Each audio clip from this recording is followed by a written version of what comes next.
ya, terkait dengan keberadaan ijazah yang selama ini menjadi polemik di publik, yaitu ijazah Pak Joko Widodo sejak mencalonkan diri sebagai calon wali kota Solo 2 periode, kemudian calon gubernur DKI Jakarta, kemudian calon presiden Republik Indonesia untuk 2 periode. Hari ini yang kami buka laporan di Bareskrim Polri itu terkait dugaan tindak pidana kearsipan yang diatur dalam Undang-Undang Nomor 43 Tahun 2009 tentang kearsipan. Siapa saja terlapornya? Yang pertama adalah Komisioner atau Sekjen KPU RI periode 2014 sampai 2024. Kemudian yang kedua, Komisioner atau Sekretaris KPU DKI Jakarta periode 2012 dan 2017. Kemudian yang ketiga, Kepala Arsip Negara Republik Indonesia periode 2012 dan 2024. Kemudian pejabat Kepala Dinas Perpustakaan dan Kearsipan Pemprov DKI Jakarta periode 2012 dan 2017. Kemudian pejabat Kepala Dinas Perpustakaan dan Kearsipan Pemkot Surakarta periode 2005 sampai 2015.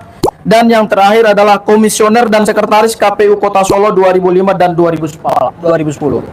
Yang kami laporkan itu ada 4 pasal. Yang pertama adalah pasal 83 Undang-Undang Kearsipan terkait dengan dugaan tindak pidana kearsipan. Kemudian juga pasal 86 Undang-Undang Kearsipan, pasal 55 tentang penyertaan dugaan tindak pidana. Kemudian pasal 56 KUHP, 55 KUHP dan pasal 56 KUHP. Yang kami laporkan ini materi pokoknya adalah mengungkap keberadaan ijazah Pak Joko Widodo yang sampai hari ini belum diarsipkan di dalam Lembaga Kearsipan Daerah dan Kearsipan Nasional atau ANDRI. Kenapa?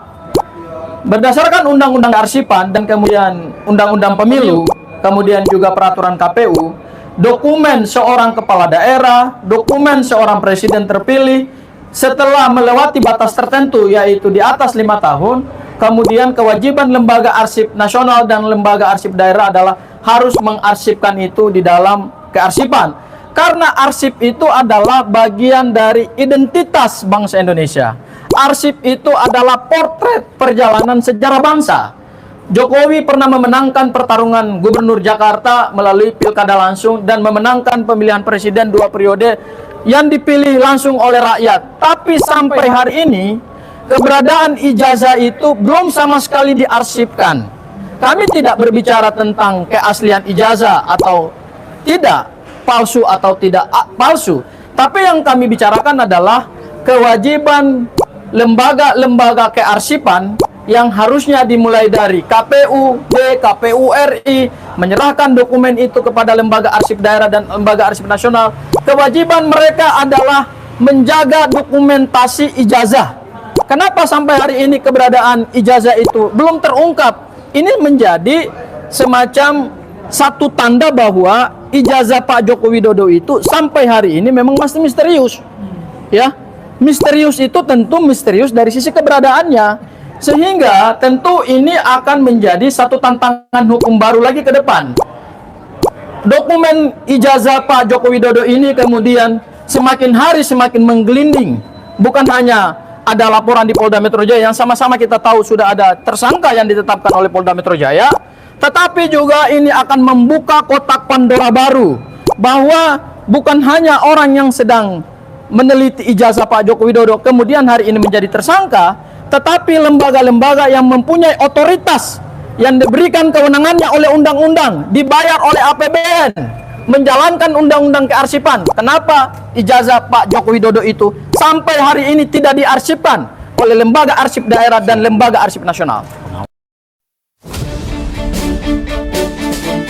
Para tersangka telah menyebarkan tuduhan palsu dan melakukan edit serta manipulasi digital terhadap dokumen ijazah dengan metode analisis yang tidak ilmiah dan menyesatkan publik. Berdasarkan hasilnya mentang-mentang kau perlu sama polisi, gitu loh. Nah, kalau tuduhan ini nanti tidak benar di pengadilan, maka kami akan tuntut kepolisian.